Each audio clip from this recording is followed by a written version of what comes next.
నేటిదిన వాక్య ధ్యానం కొరకు సామెతల గ్రంథం 20వ అధ్యాయము 22వ వచనంలో రాయబడిన వాక్యాన్ని చదువుకుందాం. కీడుకు ప్రతి కీడు చేసేదని అనుకొనవద్దు, యెహోవా కొరకు కనిపెట్టుకొనుము, ఆయన నిన్ను రక్షించును. చదవబడిన ఈ వాక్య భాగంలోని దీవెన నా ప్రియులకు మీరందరూ పొందుదురుగాక.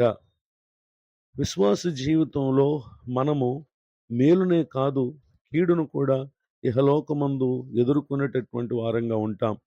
అయితే అలాంటి సందర్భంలో ఒక విశ్వాసి ఏ విధముగా స్పందించాలి, తనకు ఎదురయ్యేటటువంటి కీడును ఏ విధముగా తాను ఎదుర్కోవాలి అనేటటువంటి విషయాల గురించి ప్రభు మాట్లాడుతూ, ఎవరైతే కీడు చేయవారుగా మనపై ఉన్నారో వారి విషయంలో తిరిగి మరలా ప్రతి కీడు చేయాలనేటటువంటి ఆలోచన కూడా మనకు ఉండకూడదు అని ప్రభువారు సెలవిస్తూ ఉన్నారు.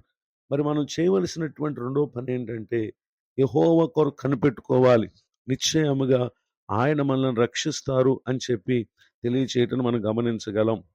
దావీదు గారి జీవితంలో తను ఎదుర్కొన్నటువంటి సౌలును బట్టి కీడు విషయంలో ఎంతో ఓపికతో కనిపెడుతూ వచ్చాడు. మొదటి సమూయేలు గ్రంథం 18వ అధ్యాయము 10వ వచనం మొదలుకొని సౌలు దావీదును ఏదో ఒక రీతిగా అంతమొందించాలని అతడు ప్రయత్నాలు చేస్తూనే ఉన్నాడు. అలా చేస్తూ ఉన్నటువంటి సందర్భంలో ఒక దినాన సౌలు దావీదు నశింప చేయటకు తగిన అవకాశం అతనికి వచ్చినప్పటికీ ఏమాత్రం కూడా దావీదు సౌలు విషయంలో అతడు కీడుకు ప్రతి కీడు చేసే ప్రయత్నాన్ని ఎంత మాత్రం కూడా చేయలేదు. కారణం ఏంటంటే, అతడు యెహోవా చేత అభిషేకించబడినవాడు అనేటటువంటి విషయమై ఏమాత్రం కీడు చేయక అతడు ఓపికతో కనిపెడుతూ ఉన్నటువంటి విషయాన్ని మనం గమనించగలం. మొదటి సమూయేలు గ్రంథం 23వ అధ్యాయం 14వ వచనంలో, సౌలు అనుదినము అతని వెతికినను దేవుడు సౌలు చేతికి అతన్ని అప్పగించలేదు. ఎంత ఆశ్చర్యం! నిజమే, దేవుడు దావీదును సౌలు చేతికి అప్పగించకుండా కాపాడుతూనే వస్తున్నారు అనేటటువంటి విషయాన్ని ఇక్కడ మనం గమనించగలం.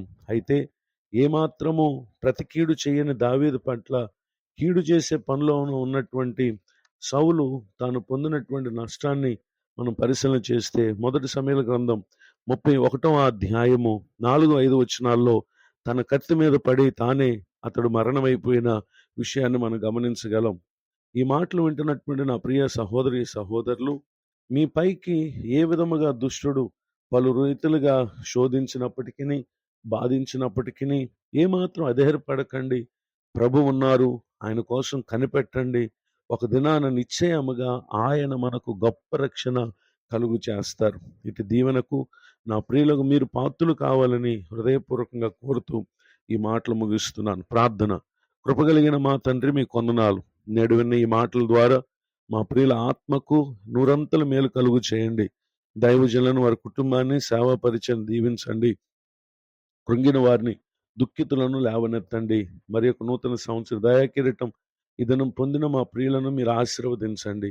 యేసుక్రీస్తు నామమున స్తుతించి ప్రార్థిస్తున్నాను తండ్రి, ఆమేన్. తండ్రి, కుమార, పరిశుద్ధాత్మ దేవుడు తోడ నడిపించునుగాక, ఆమేన్.